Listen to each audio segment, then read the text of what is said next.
Hello guys, we are back with our next lecture. In this lecture, let us go through Cook's algorithm.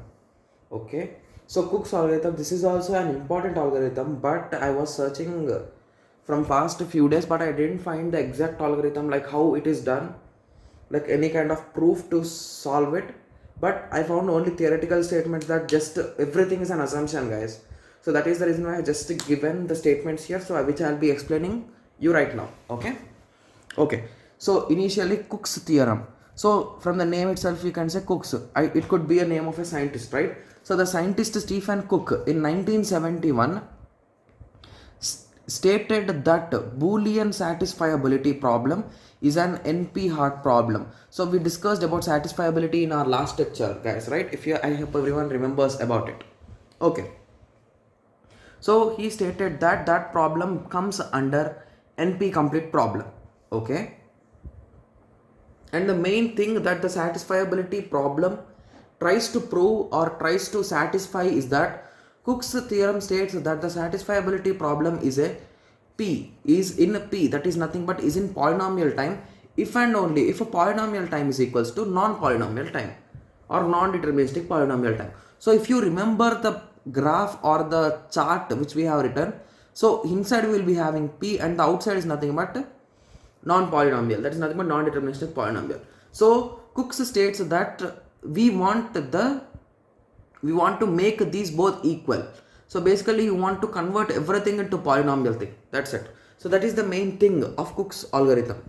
So shows that satisfiability problem is NP complete.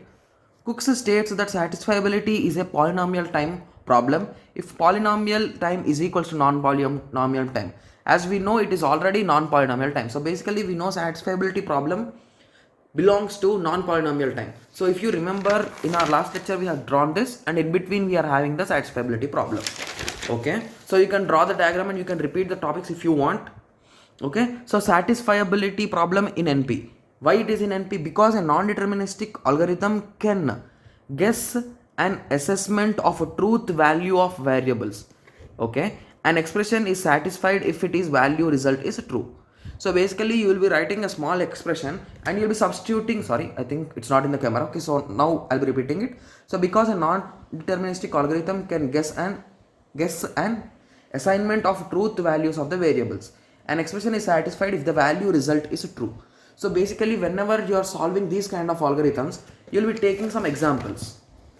Okay, so here we took a CNF, that is nothing but satisfiability. I took a small example in which I will be substituting some values. So based on these values, if I get 1 in any one situation, we can say that we have proved that satisfiability belongs to non-polynomial time. So that indirectly states that you are writing this, you can write this algorithm to prove that it is non-deterministic or non-deterministic, that is nothing but non-deterministic time polynomial. Non-deterministic polynomial time algorithm. So hence we can prove that SAT is nothing but satisfiability problem is in NP complete because SAT belongs to NP and any NP problem can be reduced to SAT. So SAT is also belonging to NP. So right, just repeated the same statement again and again. So that's what I have just found, guys. So some criteria assumptions which we are considering are: execution of an algorithm A is done on a word oriented system where length of the word is W. Okay, and all variables in A are defined using either integers or boolean. Similarly, inputs provided to A is only through the arguments, that is nothing but non-constants. Similarly, additional statements like success, failure belongs to non-deterministic algorithm.